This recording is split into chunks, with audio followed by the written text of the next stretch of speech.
Hello everyone, I welcome you all on my YouTube channel banking tricks. कैसे हैं आप सब लोग? आई होप आप सब लोग अच्छे होंगे और आपकी बैंक एग्जामिनेशन 26 की प्रिपरेशंस बहुत अच्छे से चल रही होगी। तो आरबीआई असिस्टेंट मेंस के लिए हमारी सीरीज चल रही है मेंस बूस्टर सीरीज, जिसमें हर रोज सुबह 9 बजे आपकी क्लास होती है क्वांट्स एंड रीजनिंग की। रेगुलरली हमारी क्लासेस चल रही है। जिन्होंने भी प्रीवियस क्लासेस देखी नहीं है उन क्लासेस को जरूर से फॉलो करो। तो बहुत अच्छे क्वेश्चंस मैं आपको करवा रहा हूँ। 2026 में आरबीआई असिस्टेंट मेंस में आप क्या लेवल के क्वेश्चन एक्सपेक्ट कर सकते हो, एग्जामिनर किस तरह से नए नए क्वेश्चन पूछ सकता है, ये सारे क्वेश्चंस आपको एक क्लासेस में मिलेंगे। तो रेगुलरली क्लासेस चल रही है, उन क्लासेस को अच्छे से फॉलो करो। आज हम एक क्लास करेंगे क्वांट्स की। मेंस की क्लास है डेटा इंटरप्रिटेशन की। सबसे पहले वीडियो को पॉज करके खुद से इसको सॉल्व करने का ट्राई करो। सारा डेटा निकालो, कितना डेटा आप निकाल सकते हो, जितना भी निकाल सकते हो उतना खुद से जरूर निकालो। तो एग्जामिनेशन में आपको खुद को ही अटेम्प्ट करना है। अब देखो आप खुद से कितना डेटा निकाल सकते हो। स्टार्ट करते हैं फर्स्ट क्वेश्चन को। ये इसमें कह रखा है कि the given table chart shows the total amount invested scheme A B and C by 4 different persons. Okay, amount दे रखी है, amount invested by these persons in scheme A 2021 and also given the percentage by which the amount invested in scheme B is less than the amount invested in scheme C.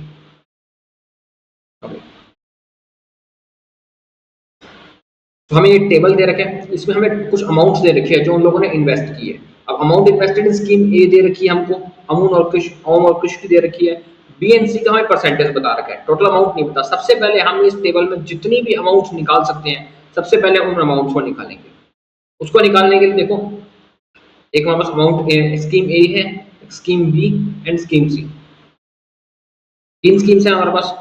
Note में देखते हैं। सबसे पहले हमें कहा गया कि average amount invested bye all 4 person in 3 scheme is 30,000। चारों पर्सन का एवरेज दे रखे हैं हमको 30,000, तो हमको चारों पर्सन का टोटल मिल जाएगा 1,20,000। ये आ गया इन चारों पर्सन का टोटल। ठीक है, फिर हमें सबसे पहले ओम में देखते हैं। टोटल अमाउंट दे रखे हैं 42,000। स्कीम ए पे दे रखे हैं हमको 15,000। अब क्या रखा है कि percentage by which amount invested in scheme B is less than the scheme scheme, यानी कि स्कीम बी में जितना अमाउंट है वो कितने परसेंट कम है स्कीम सी से, ये परसेंटेज दे रखे हैं। तो स्कीम बी में 50% कम है स्कीम सी से। टोटल था 42,000, उसमें से 15,000 तो हमारे पास लेस हो जाएगा। ठीक है, पीछे बैठेगा 27,000। 27,000 को हम 1/2 में बांट लेंगे, 50% कम है अपने पास, तो बी में आ जाएगा अपने पास 9,000 एंड सी में आ जाएगा 18,000। और इतना समझ आ गया आपको? अब चलते हैं नेक्स्ट पॉइंट पे। नेक्स्ट में देखो, कृष में हमें 8,000 स्कीम ए का तो दे रखा है, बी और सी का हमको रेशियो दे रखे 28.57% लेस। 28.57% को अगर फ्रैक्शंस में लिखते हैं तो कितना बनता है? ये बनता है हमारे पास 2/7, यानी कि 2/7 लेस है स्कीम बी में जो अमाउंट है स्कीम सी से। ठीक है, इतना पता चलता है। सेकंड पॉइंट देखते हैं। नोट में लिखा है sum of the amount invested by Om and Krish in scheme C. Om and Krish के स्कीम की, ओम का तो हमको पता चल गया 18,000 है, एंड ओम एंड कृष का मिलाकर दे रखा है 25,000। तो यहाँ से कृष का निकल जाएगा अपने पास 7,000। जब 7,000 कृष सी का निकल गया और बी और सी का हमको रेशियो दे रखा है 2/7 का, तो बी का कितना हो जाएगा? 5,000। ठीक है, एंड टोटल भी बन जाएगा 7, 5, 12 और 8, 20। टोटल भी आ गया कृष का 20,000। ठीक है, चारों का टोटल हमको दे रखा था 1,20,000, जिसमें से हमारे पास ओम का टोटल आ गया, कृष का टोटल आ गया और ऋषि का टोटल भी आ गया।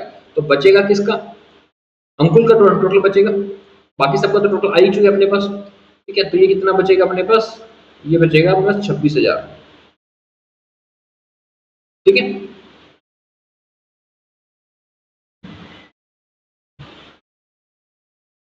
फिर उसके बाद देखते हैं थर्ड में क्या रखा है। Total amount invested by Om, Krish and Akul in scheme A. Om, Krish and Akul in scheme A. Scheme ए में हमारे पास ओम और कृष का तो है 15,000 और 8,000, लेकिन अकुल का नहीं है। तो ये कह रहा है कि तीनों का अमाउंट 14,000 ज्यादा है। Total amount invested by Krish in all skill 3 schemes. किससे? जितना कृष ने तीनों स्कीम्स में लगाया और कृष ने तीनों स्कीम्स में कितना लगाया? 20,000 लगाया, तो उससे 14,000 ज्यादा, यानी कि 34,000। 34,000 में हमारे पास ओम और कृष का ए का तो है, यानी कि 23,000 जो है अपने पास ये लेस कर देते हैं, तो आ जाएगा 11,000। अकुल का कितना आ जाएगा स्कीम ए का? ये आ जाएगा 11,000। ठीक है, अब अकुल का स्कीम ए का आ चुका है 11,000, बी एंड सी का हमको रेशियो पता है कि जो बी का अमाउंट है वो 33% लेस है सी से। 33% लेस है, इसका मतलब कि 2/3 का रेशियो है बी और सी के अंदर। अकुल की बात हो रही है यहाँ पे। और टोटल कितना है अपने पास बी और सी का 15,000। ठीक है, तो ये आ जाएगा अपने पास 6,000 एंड 9,000। तीनों पॉइंट्स हो गए हमारे पास। नोट 1 2 3 भी कवर कर लिया हमने। जितना अमाउंट निकलता था, जितना डेटा निकलता था, वो सारा डेटा हम निकाल चुके हैं। ओम का भी, कृष का भी, ऋषि का भी, अकुल का भी। ऋषि का हमारे पास टोटल है, लेकिन ना तो हमारे पास ऋषि का स्कीम ए है, ना है स्कीम बी, ना ही स्कीम सी का इन्वेस्टमेंट है। तो ऋषि का हमारे पास कोई इन्वेस्टमेंट नहीं है।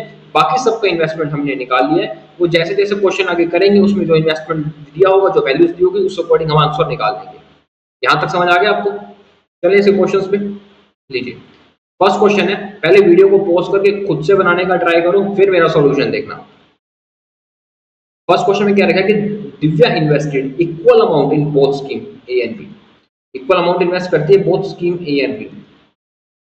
ठीक है, scheme A offer simple interest 12% पे 3 इयर्स के लिए। Scheme B offer compound interest 8R+8% पे 2 इयर्स के लिए।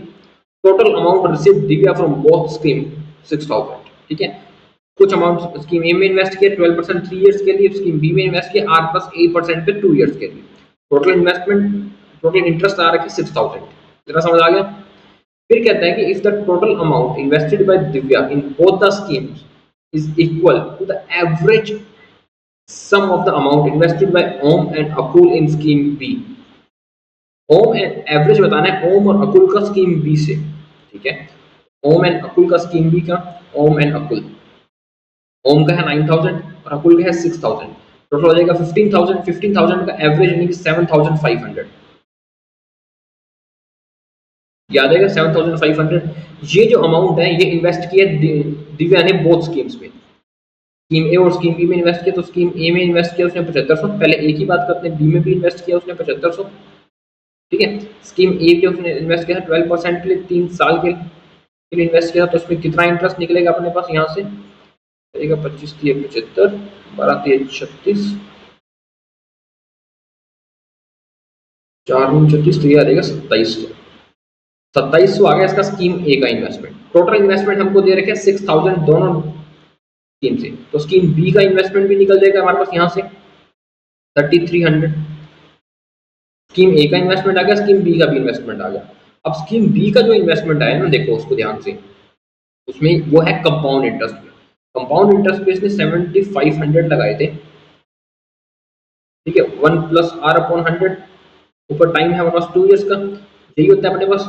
ठीक है, यहाँ है हमारे पास R+8 है ना, सॉरी R+8।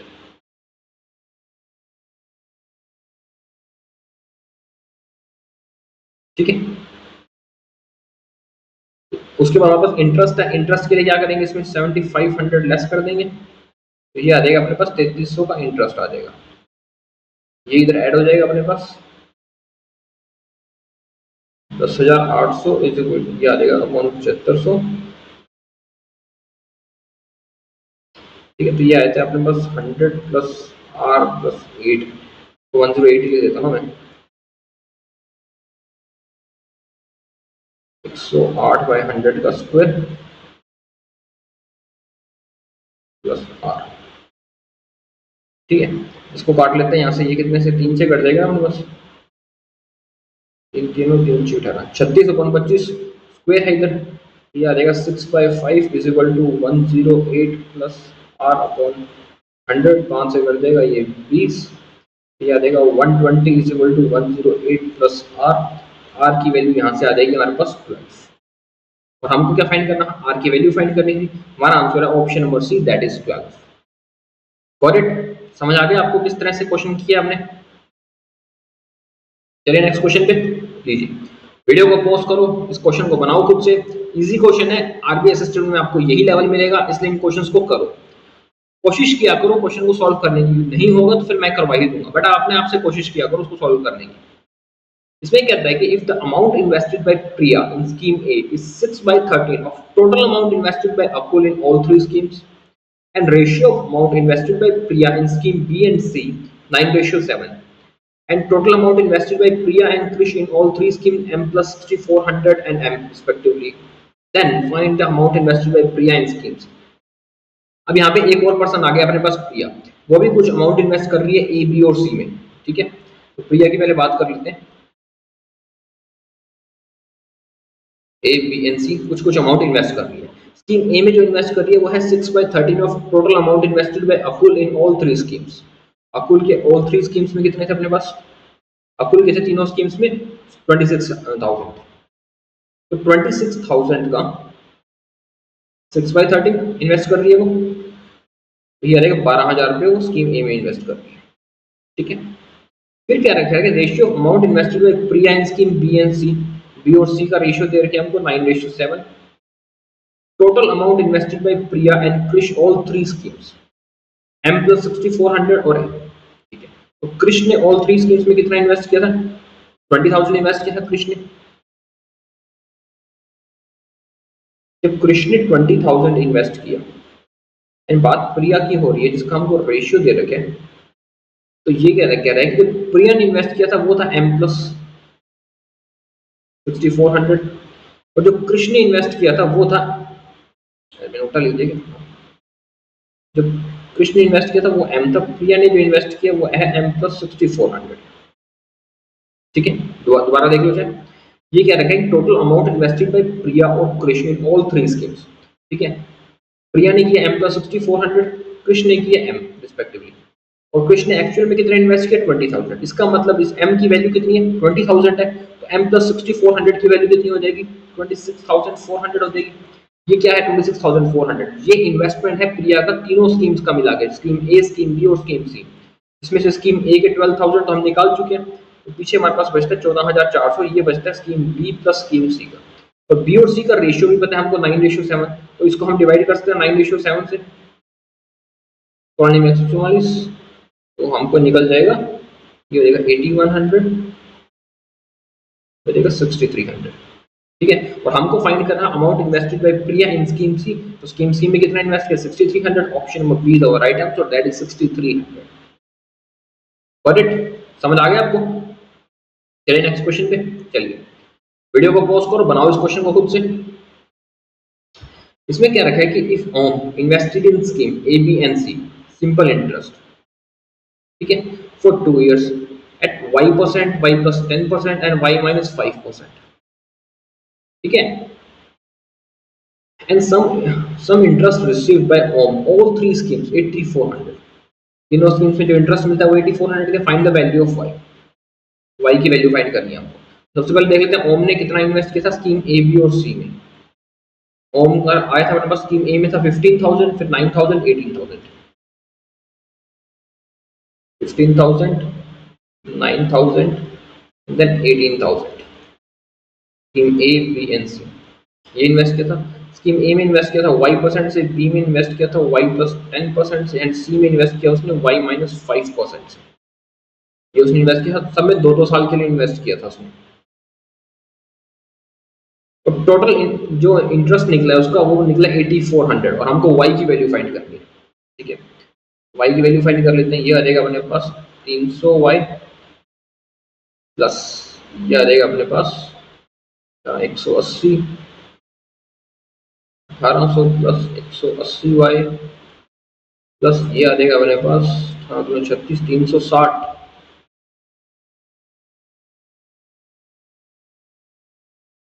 360y माइनस 1800, और इन सब की वैल्यू का टोटल आ जाएगा अपना 8,400। इन सबको देख लेते हैं। 1800 से तो 1800 कट ही जाता है अपने पास यहाँ से, तो ये बन जाता है अपने पास 300, 300, 600, तो ये बन जाएगा अपने पास 8, 6, 14, 6, 7, 840। y की वैल्यू बनती है हमारे पास 8,400। तो y की वैल्यू कितनी आ जाएगी? 10। हमारा आंसर है option number D is our right answer, that is 10। y की वैल्यू हमको फाइंड करनी थी, y की वैल्यू कितनी आ रही है इसमें? 10 आ रही है। Okay, got it? समझ आ गया आपको? चलिए नेक्स्ट क्वेश्चन पे बनाएं इसको।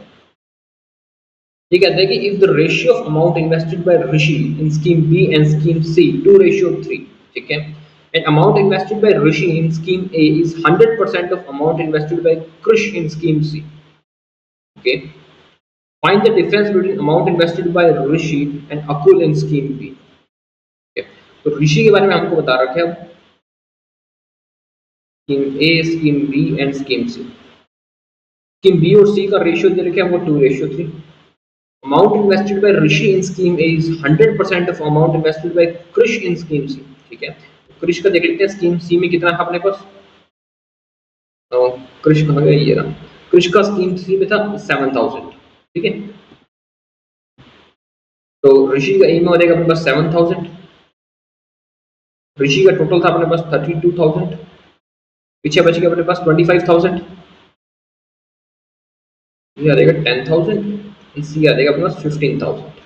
ठीक है, तो हमको डिफरेंस बताना था amount invested by Rishi in scheme B और अकुल। अकुल के स्कीम बी में कितना था देख लेते हैं। अकुल ने स्कीम बी में लगाया था 6,000 एंड ऋषि ने स्कीम बी में लगाया है 10,000, तो डिफरेंस आ जाएगा 4,000। Option number B is our right answer, that is 4,000।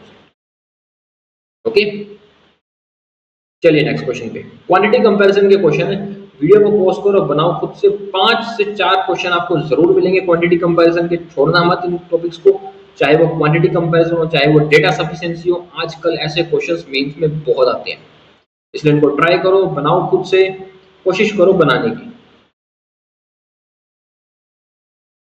इसमें कहते हैं कि time taken by Mani alone to complete the work in 16 minutes more than time taken by Suresh. Efficiency दे रखी है मानी और सुरेश की 2:3। ठीक है, कह रहा है कि मानी को किसी काम को कंप्लीट करने में 16 मिनट ज्यादा लग जाते हैं सुरेश से,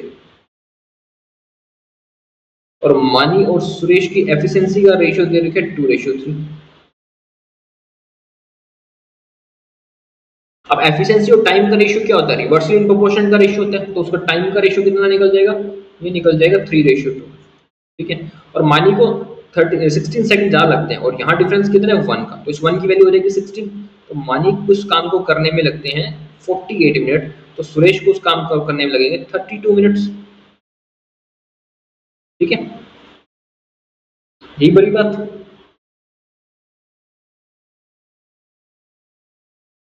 तो इसका एलसीएम आ जाएगा अपने पास 96, ये 2 पे आ जाएगा, ये आ जाएगा 3 पे, मानी हो गया, सुरेश हो गया। इतने बात तो हमको क्वेश्चन में दी हुई मिली। अब चलते हैं सबसे पहले क्वांटिटी 1 में। क्वांटिटी 1 में कहते हैं कि Raja start work alone and after 15 minute Mani join work, then remaining work completed by them in 6 minutes. Find the time taken by Raja alone to complete the work. तो राजा उस काम को कितने टाइम में करता है। अब एक नया पर्सन आ गया राजा, ठीक है, उसकी एफिशिएंसी मान लेते हैं आर। वो कहते हैं कि उसने 15 मिनट तक काम किया, फिर उसको राजा को मानी ने भी ज्वाइन कर लिया। ठीक है, राजा की एफिशिएंसी आर प्लस मानी की एफिशिएंसी 2, तो मानी ने भी ज्वाइन कर लिया। ये कहते हैं कि जो रिमेनिंग काम था इन दोनों ने मिलकर 6 मिनट किया। एक minute, Raja started the work around 15 minutes, Mani joined the work, then remaining work completed in 6 minutes। ठीक है, फिर मानी ने उसको ज्वाइन किया 6 मिनट तक, तब उनका जो काम कंप्लीट हुआ ये हुआ 96 का काम। तो इसने पूछा कि राजा अलोन उस काम को कितने टाइम में कर लेता है। ठीक है, तो राजा कर लेता है, ये आ जाएगा 15 R plus 6 R plus 12 that is 96। ठीक है, तो ये हो जाएगा 21 आर की वैल्यू मिल जाएगी हमको यहाँ से 84, तो आर की वैल्यू कितनी हो जाएगी 4। तो राजा आर क्या थी हमारे पास, राजा की एफिशिएंसी थी, टोटल वक्त है हमारे पास 96। 96 को राजा कितने टाइम में कंप्लीट कर देगा 24 मिनट्स। तो हमारा फर्स्ट कहाँ आ जाएगा, क्वांटिटी 1 आ जाएगी 25। ठीक है, अब करते हैं क्वांटिटी 2 की बात।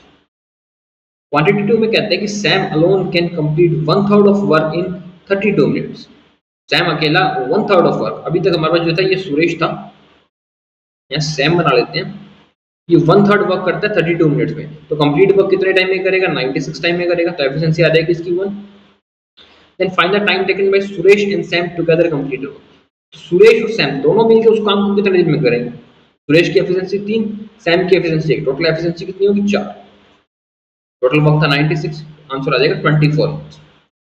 इसका भी क्वांटिटी 2 भी आ जाएगा 24, तो हमारा आंसर हो जाएगा option number C, quantity 1 is equal to quantity 2। This is our right answer. Correct, समझ आ गया आपको किस तरह से क्वेश्चन किया जाता है। टफ नहीं होते यार ये क्वेश्चन, बस आपको बनाने आने चाहिए, और ये बनाने वाले होते हैं स्कोरिंग टॉपिक्स होते हैं, कभी भी टफ नहीं आते इस तरह के क्वेश्चन। चलिए नेक्स्ट क्वेश्चन पे, वीडियो को पॉज करके बनाओ इस क्वेश्चन को खुद से, क्वांटिटी कंपैरिजन का क्वेश्चन है, और देखो आपको क्या आंसर आता है।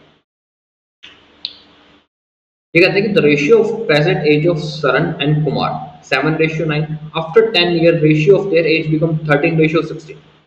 If average present age of Saran Kumar and Pilani 42 years, then find the age of Pilani after 13 years. ठीक है, तो देखो प्रेजेंट एज दे रखी है हमको किसकी, सरन की एंड कुमार की. इनकी प्रेजेंट एज है 7:9. 10 साल बाद इनकी जो एज होती है 13:16. अब देखो 7 में 4 का 7 में 6 का चेंज आया 10 साल बाद, और 9 में कितने का चेंज आया, 9 में 7 का चेंज आया.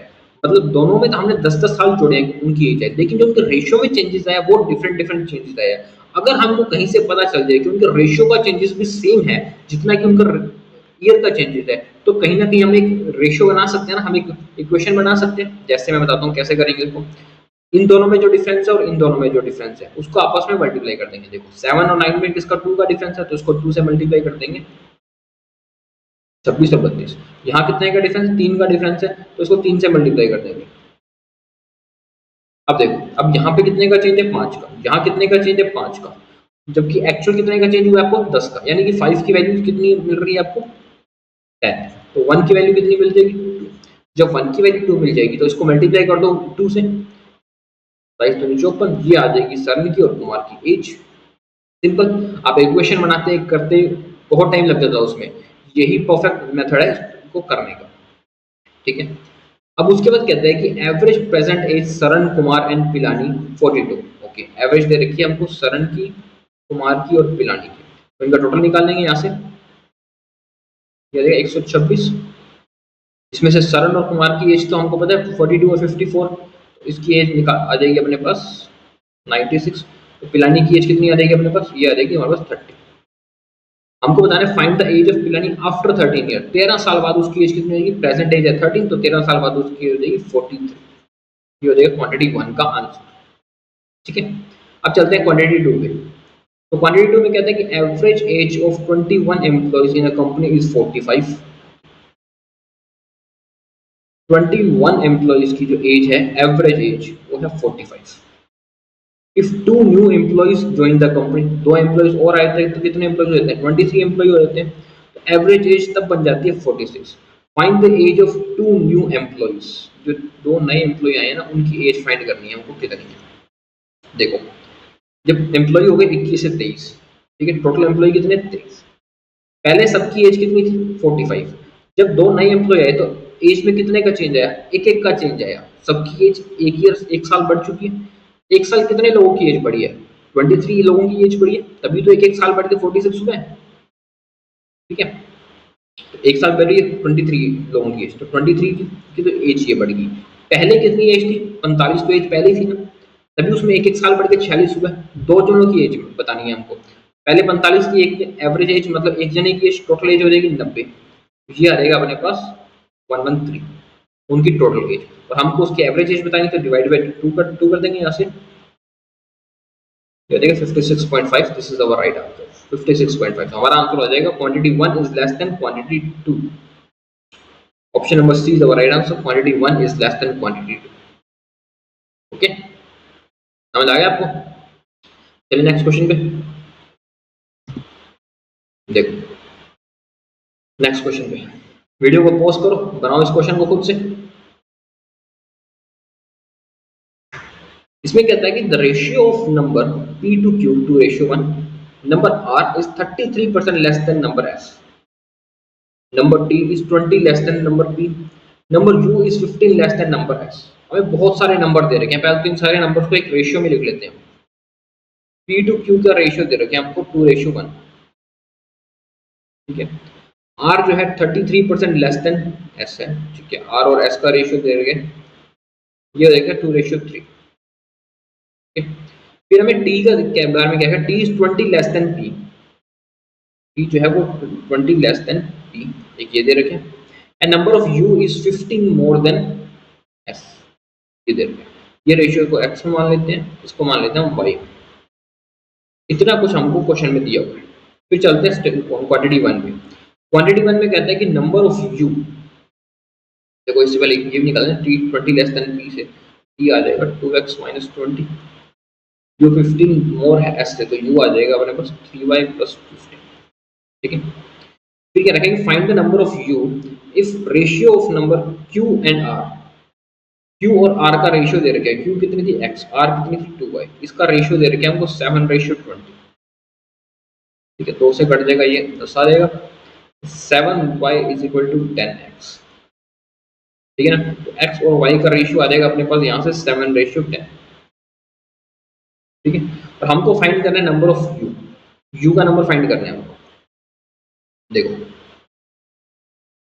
साथ ही साथ हमको find the value of t की वैल्यू बतानी है और u की वैल्यू बतानी है। t जो है अपने पास x में है, u जो है अपने पास y में है, तो कैसे ना कैसे इसको सेम वेरिएबल में कर लें, तो दोनों को x में कर लें या फिर दोनों को y में कर लें, फिर ही मिलेगा, क्योंकि कोई नंबर तो यहाँ से हमको दे नहीं रखा, इस वजह से कोई एग्जैक्ट नंबर तो हमें मिलने नहीं वाला कि इसकी एज इतनी है, उसकी एज इतनी है। इस वजह से हमको इसको सेम वेरिएबल में रखना पड़ेगा। किसी को भी रख लो, चाहे इसको y को रख लेता हूँ, 3y + 15 है ना, इसको y को x पे वैल्यू रख लेता हूँ मैं y की जगह। तो y अपने पास, y की वैल्यू इसलिए निकल रही है अपने पास 10x/7। 10x/7 की वैल्यू मैं यहाँ पुट कर लेता हूँ, यहाँ आ जाएगा 3 × 10x/7 + 15, तो ये आ जाएगा अपने पास 30x/7 + 15।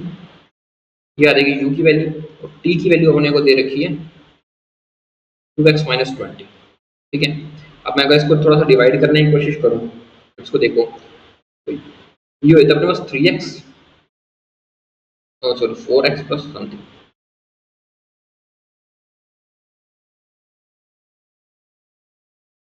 Almost 4.2x + 15। ये आती है u की वैल्यू। t की वैल्यू कितनी आती है 2x - 20। अब देखो 2x - 20 ज्यादा है या 4x + 15 ज्यादा है? एक तो 2x ऊपर से 20 लेस और कर दिया, एक तो 4.2x + 15 और ऐड कर दिया। इसका मतलब क्लियरली पता चल रहा है कि जो u है वो ग्रेटर देन है t से। इसका मतलब quantity 1 is greater than quantity 2। Option number 1 is our right answer. Exact value नहीं मिल रही, लेकिन हमको ये जरूर मिल रहा है कि कौन छोटा है कौन बड़ा है, और यही तो हमको चाहिए था, quantity 1 is less than quantity 2। ठीक है, चलिए नेक्स्ट क्वेश्चन पे बनाए इसको। ये क्वेश्चन है डेटा सफिशिएंसी का। अभी तक आपने किया था क्वांटिटी कंपैरिजन के क्वेश्चंस, उसमें आपको कुछ वैल्यूज दी होती थी, छोटा बड़ा बताना होता था। ये है डेटा सफिशिएंसी के क्वेश्चन। इस क्वेश्चन में आपको कुछ स्टेटमेंट्स दी गई हैं और कुछ आपको ऑप्शन दिए गए हैं। आपको बताना है कि किन स्टेटमेंट से आप उस क्वेश्चन में जो आंसर मांगा गया वो आंसर को आप निकाल सकते हो कम से कम स्टेटमेंट में, यानी कि ओनली स्टेटमेंट 1 से निकाल सकते हो, ओनली स्टेटमेंट 2 से निकाल सकते हो, दोनों को मिलाकर निकालना पड़ेगा, या फिर आंसर निकल ही नहीं रहा। तो इस तरह के क्वेश्चन है। वीडियो को पॉज करो, खुद से बनाने का ट्राई करो, और जिस सीक्वेंस में मैंने बोला है उसी सीक्वेंस में इसके आंसर्स को ट्राई करो। ठीक है, स्टार्ट करते हैं इसको। सबसे पहले हमने क्या रखा कि both A and B cover distance 120 kilometre in same stream. ठीक है, बोथ ए और बी 120 किलोमीटर जाते हैं सेम स्ट्रीम, मतलब कि एक ही रिवर के अंदर है वो, है जिसकी स्पीड स्ट्रीम सेम है। Both A cover 1/3 of distance in upstream and remaining downstream. ठीक है, बोट ए जाते हैं 1/3, टोटल डिस्टेंस था 120 किलोमीटर, जिसमें से बोट ए 1/3 तो जाता है अपस्ट्रीम में। 1/3 कितना हो जाएगा 40 किलोमीटर, ये जा रहा है अपस्ट्रीम में, एंड रिमेनिंग बचा हुआ 80 किलोमीटर ये जा रहा है बोट ए डाउनस्ट्रीम। ठीक है, एंड बात करते हैं बोट बी की। बोट बी कहते हैं cover half of 37.5% distance in upstream and remaining distance in downstream, यानी 120 का 37.5% तो जाता है अपस्ट्रीम में। ठीक है, तो ये कर जाएगा 4 दिए 45, ये तो जाएगा बोट बी अपस्ट्रीम पे, एंड रिमेनिंग जाएगा वो डाउनस्ट्रीम पे, रिमेनिंग हो जाएगा 75, ये जा रहा है बोट बी डाउनस्ट्रीम पे। इतना इतना डिस्टेंस वो अपने अपस्ट्रीम और डाउनस्ट्रीम से कवर कर रहे हैं। तो हमको बताना है कि find the speed of boat A in still water. Boat A की स्टिल वाटर स्पीड क्या हो जाएगी, ये हमको इस क्वेश्चन में बताना है। पहले देखते हैं स्टेटमेंट 1 से हमारा आंसर आता है या नहीं आता, फिर स्टेटमेंट 2 चेक करेंगे। सबसे पहले कहते हैं कि sum of the time taken by boat A and B to cover distance in 14 hours. इन सारे जो डिस्टेंस कवर किए हैं, बोट ए ने कवर किए हैं और बोट बी ने कवर किए हैं, बोथ अपस्ट्रीम एंड डाउनस्ट्रीम, उन दोनों के अंदर ये कह रहा है कि उन सारे टाइम को कवर करने में डिस्टेंस को 14 आवर्स लगते हैं। ठीक है, ये तो हमको स्टेटमेंट 1 कह रहा है। स्टेटमेंट बी कह रहा है कि downstream and upstream speed of boat B is 25 kilometre and 15 kilometre. Statement B कह रहा है कि बोट बी की जो डाउनस्ट्रीम है और अपस्ट्रीम स्पीड है ये है 25 अपस्ट्रीम है 15, इसका मतलब स्टिल वाटर स्पीड हो जाएगी उसकी 20, और जो उसकी स्ट्रीम हो जाएगी वो यहाँ से मिल जाएगी हमको 5 किलोमीटर पर आवर, और स्ट्रीम दोनों में सेम है, ये बात भी हमको पता है। तो देखो, क्या मैं स्टेटमेंट 2 अलोन से आंसर निकाल सकता हूँ?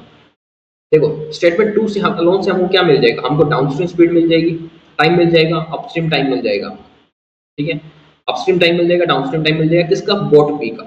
बोट ए की स्ट्रीम मिल जाएगी हमको 5।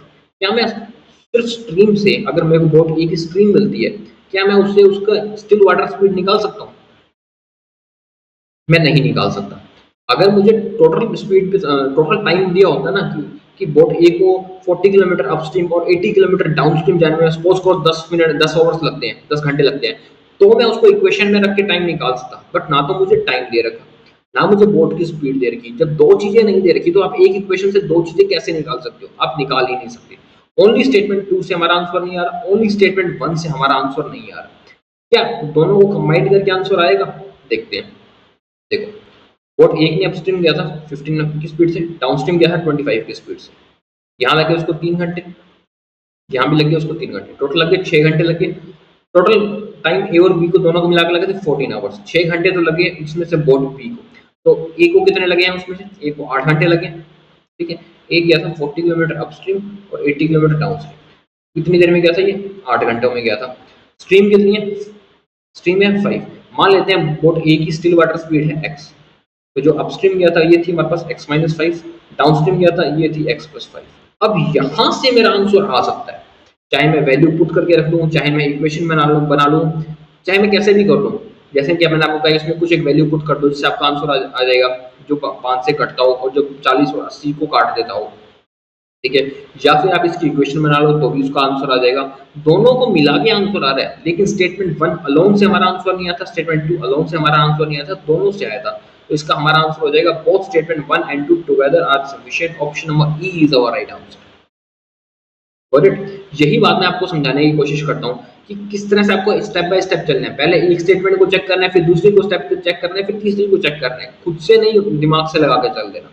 ओके, चलिए नेक्स्ट क्वेश्चन पे लीजिए। वीडियो को पॉज करो, बनाओ इस क्वेश्चन को खुद से, देखो कितना बना पाते हो, और कोशिश करो ढूंढने की, आंसर मिल जाएगा आंसर।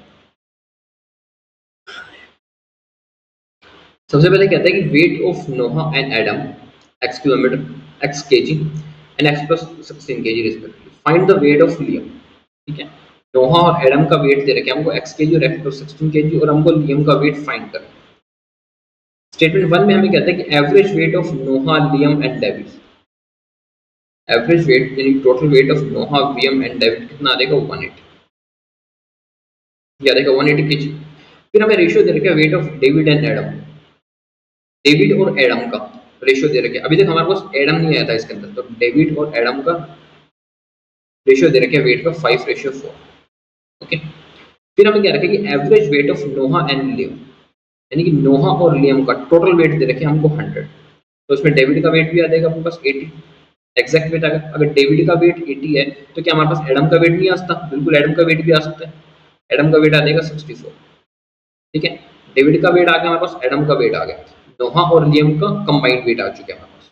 हमको किसका वेट फाइंड करना है? हमको लियम का वेट फाइंड करना है, लियम का। ठीक है, अब हमें एक चीज और दे रखी थी, वेट दे रखा था नोहा और एडम का। नोहा और एडम का वेट दे रखा था कितना? नोहा का वेट दे रखा था x केजी, एडम का वेट दे रखा था x प्लस 16 केजी। ठीक है, एडम का वेट हमको दे रखा था x प्लस 16 केजी, लेकिन एडम का तो एग्जैक्ट वेट हमारे पास है 64, यानी कि x प्लस 16 की वैल्यू हो जाएगी अपने पास 64। तो यहाँ से x की वैल्यू निकल के आ सकती है अपने पास, ये आ जाएगी 48। जब x की वैल्यू 48 है, इसका मतलब नोहा का वेट कितना आ जाएगा अपने पास? 48। नोहा का वेट 48 है, और नोहा और लियम दोनों का वेट 100 था, तो लियम का वेट कितना आ जाएगा? 52। लियम का वेट भी आ गया, और हमको क्या फाइंड करना है? लियम का वेट। यानी स्टेटमेंट 1 से तो हमारा आंसर आ चुका है, अलोन स्टेटमेंट 1 से हमारा आंसर आ गया। अब बात करते हैं स्टेटमेंट 2 की। स्टेटमेंट 2 में कहता है कि रेशियो दे रखे हमें वेट ऑफ नोहा, लियम और एडम का। ठीक है, नोहा, लियम और एडम का रेशियो दे रखे 12:13:16। नोहा, लियम और एडम का, नोहा और एडम का वेट कितना था? नोहा का वेट था x, और एडम का वेट था अपने पास x प्लस 16 और इनका रेशियो है हमारे पास 12/16 3/4, ये आ जाएगा 3x प्लस 48 4x, यानी कि 48 आ जाएगी अपने पास x की वैल्यू। जब x की वैल्यू 48 आ चुकी है अपने पास तो मेरे को यहाँ से नोहा का वेट मिल जाएगा 48 है, देखो ठीक है। एडम का वेट भी मेरे को मिल चुका है यहाँ से, ठीक है। और मेरे को तो फाइंड करना है लियम का। जब नोहा का वेट 12 की वैल्यू 48 है तो 13 की वैल्यू कितनी हो जाएगी, 52 हो जाएगी, यानी कि स्टेटमेंट 2 से भी हमारा आंसर आ रहा है। इसका आंसर हो जाएगा हमारा ईदर स्टेटमेंट 1 अलोन और स्टेटमेंट 2 अलोन इज सफिशिएंट, क्योंकि स्टेटमेंट 1 से भी हमारा आंसर आ रहा है, स्टेटमेंट 2 से भी हमारा आंसर आ रहा है, और हमको तो सिर्फ आंसर निकालना है, चाहे जो भी आंसर है। Okay got it. चलिए नेक्स्ट क्वेश्चन में, चलिए वीडियो को पॉज करके बनाओ इस क्वेश्चन को खुद से। इसमें कहता है कि find the time taken by train A to cross a platform of length 210 metre if the length of train B is 260 metre. ठीक है, लेंथ दे रखी है हमको, ट्रेन बी की लेंथ दे रखी है 260 मीटर क्वेश्चन के अंदर। ट्रेन ए की लेंथ अभी हमको पता नहीं है। Find the time taken by train A to cross platform length, platform की लेंथ दे रखी है 210 मीटर, इतना कुछ हमको क्वेश्चन के अंदर दे रखे हैं। ठीक है, बात करते हैं स्टेटमेंट 1 की। स्टेटमेंट 1 में कहता है कि train A crosses train B running in opposite direction in 20 seconds. Speed दे रखी है ट्रेन ए और बी की x मीटर और x minus 6 metre per second, and length भी दे रखी है ट्रेन ए और बी की 15:13। ट्रेन बी की लेंथ कितनी थी 260, तो ट्रेन ए की लेंथ कितनी और बी की लेंथ का रेशियो दे रखी है 15:13, तो ट्रेन ए की लेंथ मिल जाएगी हमसे। ये सिर्फ लेंथ स्टेटमेंट 1 के लिए है, इसलिए इस लेंथ को मैं इधर लिख रहा हूँ। ठीक है, ये स्टेटमेंट ट्रेन ए की लेंथ हो जाएगी 300 मीटर। अब देखो ट्रेन ए की लेंथ है हमारे पास 300 मीटर, ये क्रॉस करती है ट्रेन बी को जिसकी लेंथ है 260 मीटर। ओके, 20 सेकंड के अंदर ये एक दूसरे को क्रॉस करती है। स्पीड भी इन दोनों की ऐड हो जाएगी क्योंकि अपोजिट डायरेक्शन में क्रॉस कर रही है। तो ट्रेन ए की स्पीड है अपने पास x मीटर, ट्रेन बी की स्पीड है अपने पास x माइनस 6 मीटर। ठीक है, तो ये आ जाएगा अपने पास 560 equal to 2x minus 6 is equal to 20। ये कट जाएगा अपने पास 28 आ जाएगा, यानी कि ये आ जाएगी वैल्यू अपने पास 34 इज इक्वल टू 2x, तो 17 आ जाएगी अपने पास x की वैल्यू। x की वैल्यू 17 आ गई। हमको क्या फाइंड करना है, हमको फाइंड करना है train A crosses platform 210 metre कितने टाइम में क्रॉस करती है। तो ट्रेन ए की लेंथ कितनी थी अपने पास 300, प्लेटफॉर्म की लेंथ थी 210 मीटर, ट्रेन ए की स्पीड कितनी थी x की वैल्यू आ चुकी है 70, तो ये आ जाएगा अपने पास 510/17, यानी कि 30 सेकंड के अंदर ट्रेन ए प्लेटफॉर्म को क्रॉस कर देगी। इसका मतलब स्टेटमेंट 1 से हमारा आंसर साफ साफ निकल रहा है। करेक्ट। अब चलते हैं स्टेटमेंट 2 की बात करते हैं। स्टेटमेंट 2 में कहता है कि train B crosses a 15 metre bridge in 25 seconds, length of train A is 40 metre more than length of train B. अभी तक ये हमने स्टेटमेंट ए में लेंथ ट्रेन ए की निकाली थी, अब ट्रेन स्टेटमेंट 2 में हमने इसको क्या रखा है, इसने हमें क्या रखा है कि ट्रेन ए की जो लेंथ है वो 40 मीटर ज्यादा है ट्रेन बी से। ट्रेन बी की लेंथ कितनी है 260 मीटर, तो ट्रेन ए की लेंथ कितनी हो जाएगी 300 मीटर। ठीक है, फिर ये कहता है कि ट्रेन बी एक 15 मीटर के ब्रिज को क्रॉस करता है, तो ट्रेन बी की लेंथ है 260 मीटर, 15 मीटर के एक ब्रिज को क्रॉस कर देता है ये 25 सेकंड में। ट्रेन बी की स्पीड कितनी दे रखी है इसने अपने को, ट्रेन बी की स्पीड नहीं दे रखी इसने अपने को, तो ओके ट्रेन बी की स्पीड मान लेते हैं अपने को s2 मान लेते हैं ट्रेन बी की स्पीड, तो ये आ जाएगा अपने पास 275 ऑन s2 25, 25 से काटते हैं 11, तो s2 क्या आ जाएगी, ट्रेन 2 की स्पीड आ जाएगी अपने को, ट्रेन बी की स्पीड आ चुकी है अपने पास 11। ओके, ट्रेन बी की स्पीड आ गई अपने पास 11। हमको क्या फाइंड करना था, हमको फाइंड करना था ट्रेन ए एक प्लेटफॉर्म को कितने टाइम में क्रॉस करती है। हमको ट्रेन ए के बारे में बात करना है, तो ट्रेन ए की लेंथ देखो अपने पास 300, प्लेटफॉर्म की लेंथ है 210, तो ये हो जाएगी 510। क्या ट्रेन ए की स्पीड मिल रही है मेरे को यहाँ से पता करने के लिए कितने सेकंड में क्रॉस करते हैं, मुझे ट्रेन ए की स्पीड भी तो चाहिए ना, तभी मैं बताऊंगा ना कितने टाइम में क्रॉस कर रही है ट्रेन ए प्लेटफॉर्म को। मेरे पास तो ट्रेन बी की स्पीड है 11 मीटर पर सेकंड, ट्रेन ए की स्पीड तो है ही नहीं मेरे पास, इसलिए स्टेटमेंट 2 से हमारा आंसर नहीं आ रहा। हमारा आंसर हो जाएगा only statement 1 alone is sufficient and statement 2 alone is not sufficient. This is our right answer. Okay, चलिए नेक्स्ट क्वेश्चन पे। चलिए एक और डेटा इंटरप्रिटेशन है, वीडियो को पॉज करो, बनाओ इसको खुद से कुछ वेरिएबल्स हैं इसमें, टफ नहीं है, बहुत इजी क्वेश्चन है, खुद से बनाने का ट्राई करो, क्वेश्चन बन जाएगा, इजी क्वेश्चन है ये। इस तरह के क्वेश्चन आप एग्जामिनेशन में जरूर देखोगे। एंड उससे पहले वीडियो को लाइक कर देना, चैनल को सब्सक्राइब कर देना अगर चाहते हो हर रोज ऐसी क्लासेस करना।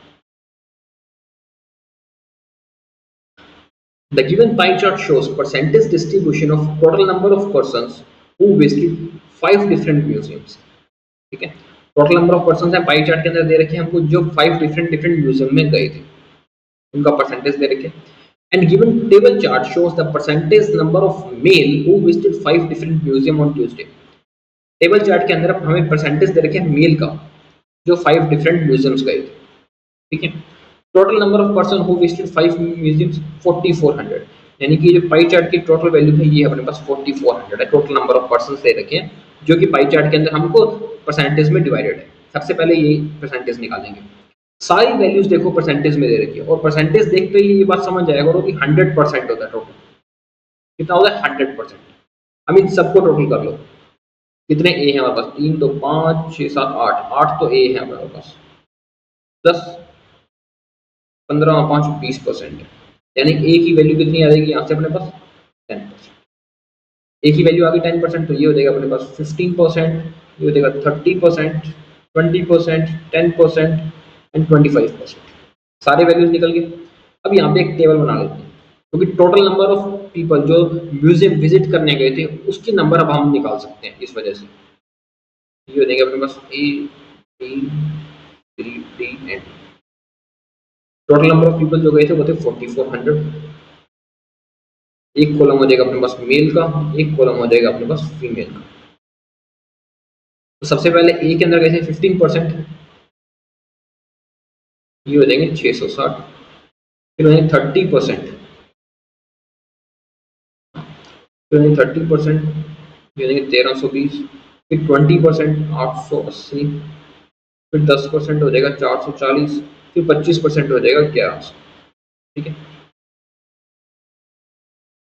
ये थे अपने पास टोटल नंबर ऑफ स्टूडेंट जो म्यूजियम गए थे। ओके, अब बात करते हैं मेल की।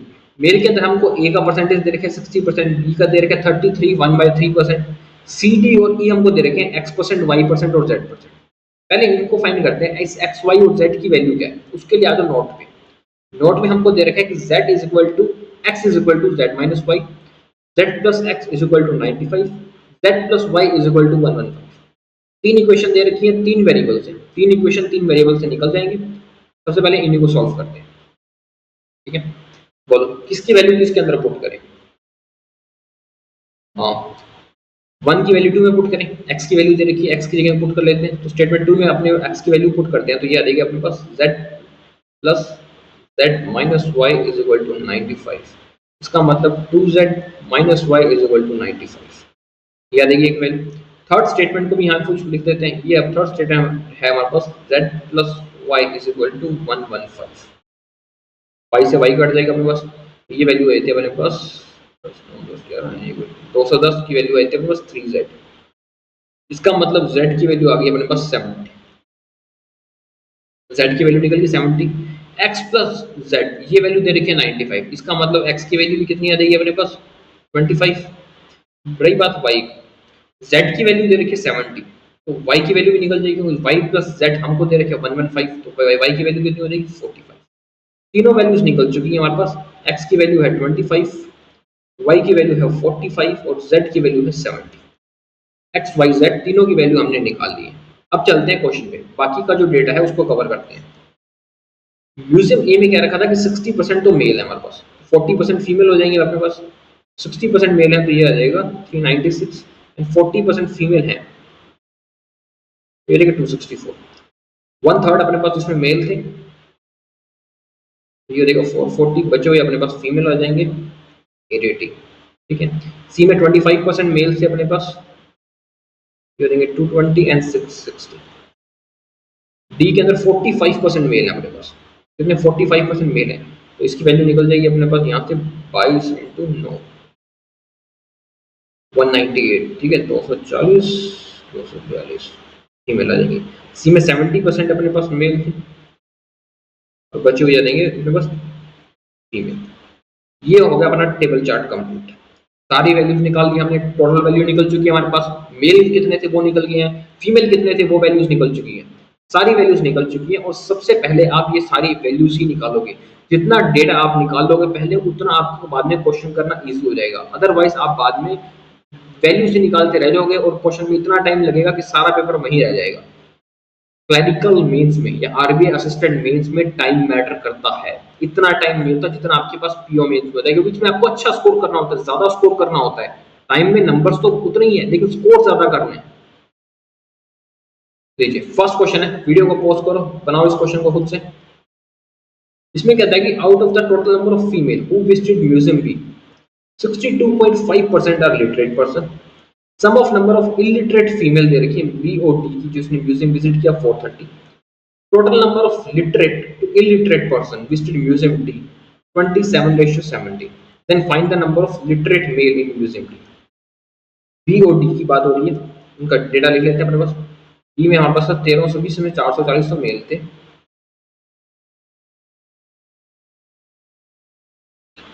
ठीक है, और 880 ये थे फीमेल। इसी तरह डी का डेटा भी निकाल लेते हैं अपने पास। बी और डी की बात हो रही है ना, डी में अपने पास तो 440 टोटल थे, 198 मेल थे एंड 242 फीमेल थे, ठीक है। अब इसके अंदर हमें कहा गया कि number of female who visited museum B, ये थे अपने पास मेल, ये थे फीमेल और ये थे अपने पास टोटल। तो number of female who visited museum B 62.5% are literate. दो होती है अपने पास, लिटरेट और इलिटरेट, ठीक है। इसमें से कह रहा है कि 880 में से 62.5% आर लिटरेट, ठीक है। ये कट जाएगा अपने पास 25 22, तो ये आ जाएगा लिटरेट आ जाएगा अपने पास 550 और इलिटरेट आ जाएगी 330, ठीक है। And sum of number of illiterate female in museum दे रखे हैं बी एंड डी। ये डी में बात है अपने पास, लिटरेट और इलिटरेट दो मिल जाएंगी फीमेल में। अब इनका टोटल दे रखे हैं हमको 430, किसका, फीमेल में बी का और डी का, ये टोटल है अपने पास 430। बी का पता है 330, तो ये आ जाएगी अपने पास 100, तो बच्चे हो जाएंगे 142 लिटरेट हो जाएंगे। इतना डेटा मिल चुका है हमको। फिर इसने कहा है कि नंबर ऑफ लिटरेट और illiterate person in museum D 27:17, यानी कि टोटल नंबर है हमारे पास लिटरेट और इलिटरेट, इसको भी इसने बांट दिया 27:17 के अंदर। क्योंकि total number of student they रहे हैं, उसको बांट दिया उसने लिटरेट कितने और इलिटरेट कितने, इसमें बताओ। तो 440 था अपने पास, इसको डिवाइड कर लेते हैं 44 से, तो ये आ जाएगा अपने पास 270 और 170। ये क्या आ गया, ये आ गया लिटरेट और इलिटरेट, ये टोटल आया है, ये हमारे पास मेल है। अब हम मेल के भी लिटरेट और इलिटरेट निकाल सकते हैं, क्योंकि टोटल के पता है हमको और फीमेल के भी पता है। तो टोटल थे 270, हमको निकालना क्या है, हमको लिटरेट मेल ही तो निकालना है। तो लिटरेट मेल हो जाएंगे अपने पास 270 ही हो जाएंगे, उसमें से 142 लेस कर देते हैं, जो कि फीमेल लिटरेट है, बचे हुए हमारे पास मेल लिटरेट हो जाएंगे। तो ये वैल्यू आ जाएगी इसमें अपने पास 128। Option number B is our right answer, that is 128। Okay, correct, समझ आ गया आपको। सिंपल क्वेश्चन था, इजी क्वेश्चन था। सिर्फ आपको लगने में देखने में लग रहा है कि 5 लाइन्स का क्वेश्चन है, पता नहीं क्या पूछ लिया, ऐसा कुछ नहीं है। सिर्फ थोड़ा सा ध्यान रखो, माइंड को खुला रखो, सारे क्वेश्चन हो जाते हैं। चलिए नेक्स्ट क्वेश्चन, वीडियो को पॉज करो, बनाओ इस क्वेश्चन को खुद से। ये कहते हैं कि the total number of person visited museum F, अभी तक ई की बात हुई थी, 5 म्यूजियम की बात हुई, अब एक छठा म्यूजियम और आ गया F. Total number of person कह रहे हैं कि उसमें z minus 20% more than the museum C. Ratio of number of female museum C to museum F दे रखे हैं 11:18। Find the number of male museum B and museum F 11:3। तो find the value of 4a minus 1.5 B square, इसकी वैल्यू find करनी है, ठीक है। अब बात करते हैं म्यूजियम एफ की। म्यूजियम एफ में हो जाएंगे total male and female. Total ये कह रहा है कि z minus 20% more than museum C, z minus 20% more than museum C. z की वैल्यू कितनी थी अपने पास 70, z माइनस 20 यानी कि 50% मोर देन म्यूजियम सी। म्यूजियम सी में कितने थे 880 थे, इसमें 50% और, यानी कि 880 के अंदर 50%, इसका 440 और ऐड कर देता हूँ, यानी कि 1320। ये क्या है 1320, ये है हमारे पास टोटल आ गया है एफ का 1320, ठीक है। समझ आ गई इतनी बात। फिर इसने कहा है कि number of ratio of number of female who visited museum C और म्यूजियम एफ। अब सी और एफ में फीमेल का भी रेशियो दे रखे हैं 11:18, सी और एफ का। सी में फीमेल कितनी थी अपने पास, सी के अंदर अपने पास फीमेल थे 660 अपने पास सी के अंदर फीमेल थी। तो एफ में फीमेल कितनी हो जाएंगी 1080, तो मेल कितने हो जाएंगे इससे अपने पास, मेल हो जाएंगे अपने पास 240। एफ के टोटल आ गए, मेल आ गए, फीमेल आ गए अपने पास। अब ये कहते हैं कि number of male who visited museum B और म्यूजियम एफ, तो मेल बी और एफ में गए हैं उनका रेशियो है 11:3। अब एफ के मेल तो हमको पता है 240, बी के मेल क्या हमको पता है, बी में मेल थे अपने पास 440, 440 और 240, इसको इसने रेशियो में बांट दिया 11:p के अंदर, यानी कि 440 को बांटा है 11 में, ठीक है। तो ये कितना आ जाएगा, जब 11 से 440 को डिवाइड करते हैं तो ये आता है अपने पास 40, और 40 को मैं जब इसको मैं 40 से डिवाइड करता हूँ एफ को, तो ये आता है 6, यानी पी की वैल्यू आती है अपने पास 6, ठीक है। और हमको क्या फाइंड करना है, 4a minus 1.5 P square, P square की वैल्यू, ए की वैल्यू कितनी थी वो निकाल लेते हैं अपने पास। देखो ए की वैल्यू अपने यहाँ निकाली थी, 10 निकाली थी, तो ए की वैल्यू थी अपने पास 10, पी की वैल्यू थी 6, हमें वैल्यू फाइंड करनी है 4a माइनस 1.5 पी की स्क्वायर। 4a हो जाएगा 40 माइनस 1.5 पी कितना हो जाएगा, ये हो जाएगा 8 स्क्वायर, यानी कि 32 का स्क्वायर, का स्क्वायर हो जाएगा 1024। Option number D is our right answer, that is 1024। Okay, समझ आया आपको। चलिए नेक्स्ट क्वेश्चन पे चलिए, वीडियो को पॉज करो, बनाओ इस क्वेश्चन को खुद से। ये कहते हैं कि if the ratio of number of male who visited museum M to total number of person who visited museum E, ठीक है, 19:22, number of female who visited museum M x plus 12.5% more than number of museum B, find the sum of total number of people in visited museum A और museum M together। अब एक नया museum आ गया, ये कह रहे हैं museum M, museum M के बारे में बता रखा है इसने, टोटल मेल एंड फीमेल। ये कहता है कि टोटल नंबर ऑफ पर्सन थे जो म्यूजियम ई में गए थे, अरे हाँ, जो एम और ई में गए थे उसका रेशियो दे रखे हमको टोटल का 19:22, ये एम और ई का रेशियो दे रखे। ई के तो हमारे को पता है कितने गए थे टोटल, ई में तो गए थे 1100, ई में तो वैल्यू 22 की वैल्यू थी अपने पास 1100, ठीक है, यानी कि एक की वैल्यू कितनी आ जाएगी इसमें हमारे पास, एक की वैल्यू आ जाएगी अपने पास 50, तो एम में टोटल कितने आ जाएंगे अपने पास 950 आ जाएंगे, ये आ गया एम का टोटल। फिर हमें क्या रखा था कि number of female who visited museum M, जो फीमेल गए हैं म्यूजियम एम में, ये x plus 12.5% more than museum B, x plus 12.5% more than museum B, female की बात हो रही है। x की वैल्यू कितनी थी अपने पास 25 थी, x प्लस यानी 25 प्लस 12.5 यानी कि 37.5% more than museum B. Museum B में फीमेल कितनी थी अपने पास 880 थी, ठीक है, 880 37.5%, और वो भी मोर देन 37.5%, ठीक है। तो इसको सॉल्व कर लेते हैं, ये है 25 400 25 25 4 से कट जाएगा, ये हो जाएगा 22, यानी कि 30 और 3 33। तो फीमेल कितनी आ जाएंगी ई की अपने पास यहाँ से 1210, ठीक है, फीमेल आ जाएंगे, एक सेकेंड, 1210 कैसे आ सकती है, mail who visited museum and total number of person, अच्छा ये गलत कर दिया, यहाँ था अपने पास मेल, मैं इसको टोटल पढ़ लिया, male who visited museum M and total number of person who visited museum, तो इसका मेल का था, ये अपने को टोटल नहीं था, ये मेल का था, मेल था इसका 950, ये आ जाएगा अपने पास 22160, ठीक है। और हमको फाइंड करना है total number of people of museum A, sum of total number of people who visited museum A and museum M. Museum A में कितने गए थे, टोटल नंबर ऑफ पीपल थे 660, ए में थे हमारे पास 660 और एम में है 2100, ये आ जाएगा 2820। Option number D is our right answer, that is 2820। Okay, correct, समझ आया आपको। चलिए नेक्स्ट क्वेश्चन पे चलिए, इसमें ये कहता है कि मंथली इनकम दे रखी है अन्ना की 35। अच्छा, ये नेक्स्ट क्वेश्चन है आपके पास, अर्थमेटिक के क्वेश्चन है, वीडियो को पॉज करो और बनाओ इस क्वेश्चन को खुद से। अर्थमेटिक का क्वेश्चन है, आपको 8 से 10 क्वेश्चन जरूर मिलेंगे एग्जामिनेशन में, छोड़ना नहीं है, इसलिए इस क्वेश्चन को बनाओ। इस क्वेश्चन को अभी बनाने लायक क्वेश्चन है, टफ क्वेश्चन नहीं है, इजी क्वेश्चन है, इसलिए मैं कह रहा हूं आपसे बनने लायक क्वेश्चन है। इस क्वेश्चन को बनाओ, बन जाएगा ये आपसे। ये कह रहे हैं monthly income of Anna is 35% more than that of Kamal. Expenditure दे रखे अन्ना के 1.5 time of Kamal. Income of Kani is 7500 more than Anna. Saving दे रखी अन्ना की 15000 which is 25% more than expenditure of Kamal. Find the saving of Kani if expenditure and saving दे रखी अन्ना की 3% है इसमें हमारे पास। अन्ना, कमल, कानी 3 ही% है ना अपने पास, 3% है इसमें हमारे पास।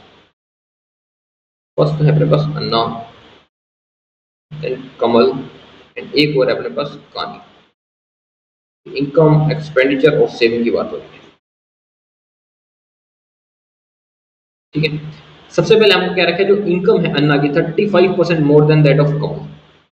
अन्ना की इनकम में 35% ज्यादा है, मान लेते हैं ये अपने पास अन्ना की 35% ज्यादा है ना, तो वही हो जाएगा 135A और कमल की हो जाएगी 100A, ठीक है।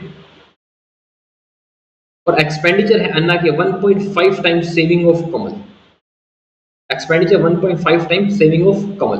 तो कमल के इनके जो एक्सपेंडिचर है, कमल के सेविंग है अपने पास 2B, तो अन्ना के एक्सपेंडिचर है अपने पास 3B, ठीक है।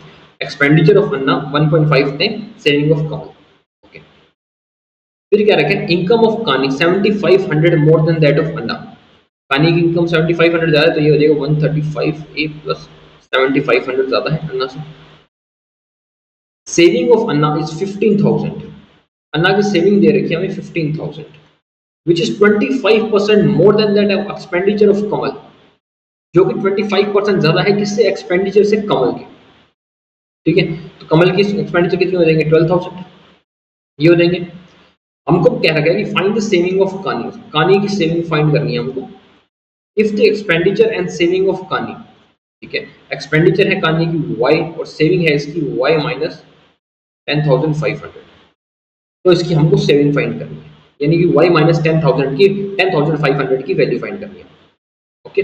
सेविंग फाइंड करनी है अन्ना की, देखो कैसे निकालते हैं। एक बार हमको ये वैल्यू दे रखी है कि 135A minus 3B is equal to 15000, ठीक है। एक तरफ से ये कहता है, एक तरफ से ये कहता है कि 100 minus 2B is equal to 12000। चाहे एक्सपेंडिचर लेस कर दो, चाहे सेविंग लेस कर दो, इनकम के अंदर वही कुछ तो निकलेगा अपने पास, ठीक है ना। अब इसको मैं काट लेता हूँ यहाँ से, ये हो जाएगा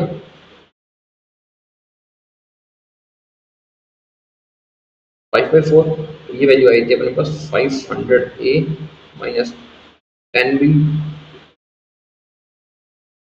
540A माइनस 12B, 2B की वैल्यू आ जाती है यहाँ से अपने पास 40A, तो B की वैल्यू आई थी अपने पास 20A।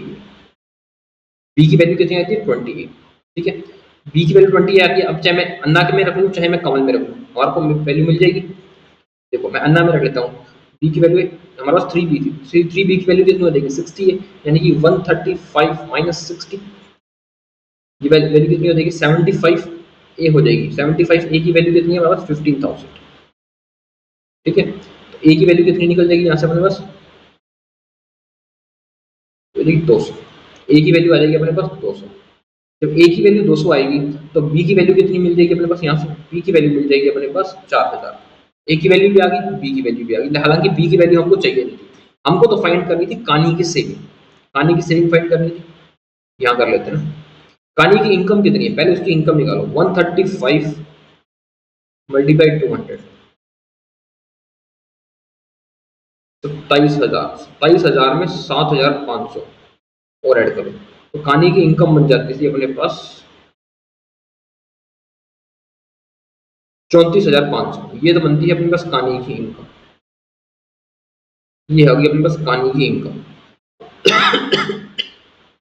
अब देखो कानी का एक्सपेंडिचर दे रखे, कानी की सेविंग दे रखी है y और y माइनस 10,500। इनकम क्या होता है, इनकम होता है एक्सपेंडिचर प्लस सेविंग, क्योंकि इनकम को वो दो ही पार्ट में बांट लेता है, कुछ स्पेंड कर लेते हैं, एक्सपेंडिचर बचा हुआ वो सेविंग कर लेता है। यानी ये बात मैं कह सकता हूँ कि अगर मैं इन दोनों को ऐड कर दूँ, एक्सपेंडिचर प्लस सेविंग को, तो हमारी इनकम आ जाएगी। और इनकम कितनी है हमारी 34,500। तो इसको मैं ऐड कर लेता हूँ, तो ये वैल्यू आती है 2y माइनस 10,500। और इसको मैं इधर और ऐड कर लेता हूँ, ये आ जाएगी अपने पास 45,000 की वैल्यू आ जाएगी 2y। तो ये वैल्यू आ जाएगी अपने पास 22,500 की वैल्यू आ जाएगी y। और हमको क्या फाइंड करना है, सेविंग। सेविंग कितनी थी, y माइनस 10,500। तो इसमें से 10,500 लेस कर देते हैं अपने, तो ये आ जाएगी अपने पास 12,000 की वैल्यू आ जाएगी। यानी option number C is our right answer, that is 12,000। Saving find करनी थी, सेविंग हमने फाइंड कर ली। Got it. सिर्फ आपको वेरिएबल्स के साथ खेलना आना चाहिए, और वो भी टफ नहीं है, बहुत ईजी है। डेली प्रैक्टिस करोगे मेरे साथ, इतने क्वेश्चंस करवा दूंगा वेरिएबल के, तुम कहोगे वेरिएबल आने चाहिए क्वेश्चन के अंदर। इतनी प्रैक्टिस करवा दूंगा वेरिएबल्स की, क्योंकि वहां पे आते हैं यार वेरिएबल्स। वेरिएबल्स के बिना क्वेश्चन नहीं देता एग्जामिनर। चलिए नेक्स्ट क्वेश्चन पे, वीडियो को पॉज करो, बनाओ इस क्वेश्चन को खुद से। Rohan covers 764 km in 2y plus 1.1 hours. During his journey, he covers 160 km by bus V1 in x hours, 460 km by bus V2 in y hours. Remaining distance he covered by car at 40 km per hour, which is 62.5% of the speed of bus V1. Find the time taken by bus V2 to cover the distance by car. यानी कि ये कहते हैं कि रोहन ने 764 kilometre का कोई distance है, ये 2y प्लस 1.1 आवर में कंप्लीट किया। 764 किलोमीटर का कोई डिस्टेंस है, ये इसने 2y प्लस 1.1 आवर्स में कंप्लीट किया। इतना टाइम लग गया उसको 764 किलोमीटर का डिस्टेंस कवर करने में। अब ये डिस्टेंस ना उसने अलग अलग बस से कवर किया, अलग अलग ट्रैवल से। जब अलग अलग बस से कवर किया, उसकी स्पीड भी हो सकता है अलग अलग हो, अलग अलग माध्यम से कवर कर रहा है ना, कभी किससे जा रहा है, कभी किससे जा रहा है, तो हो सकता है उसकी स्पीड में भी कुछ चेंजेस आपको देखने को मिल जाएगा। ड्यूरिंग हिज जर्नी ही कवर फर्स्ट 160 किलोमीटर, जो पहले 160 किलोमीटर किया है वो किया उसने B1 बस से। ठीक है, ये उसने एक्स आवर में कंप्लीट कर दिया। ठीक है, फिर उसके बाद 460 किलोमीटर जो गया ये क्या किया उसने B2 बस से कवर किया, ये उसने वाई आवर्स लगे उसको कंप्लीट करने में। बचा हुआ कितना था, टोटल कितना हो जाएगा ये अपने पास 620 हो गया। तो बच कितना गया अपने पास इसमें, ये बच गया 144 किलोमीटर। बचा हुआ जो है वो उसने कवर किया है, remaining distance cover by car, ये इसने कार से कवर किया जिसकी स्पीड थी 40 किलोमीटर पर आवर। ठीक है, 40 किलोमीटर आवर कार की स्पीड थी, which is 62.5% of speed of बस B1। 40 किलोमीटर जो कार की स्पीड थी वो 62.5% थी किसकी, B1 बस की।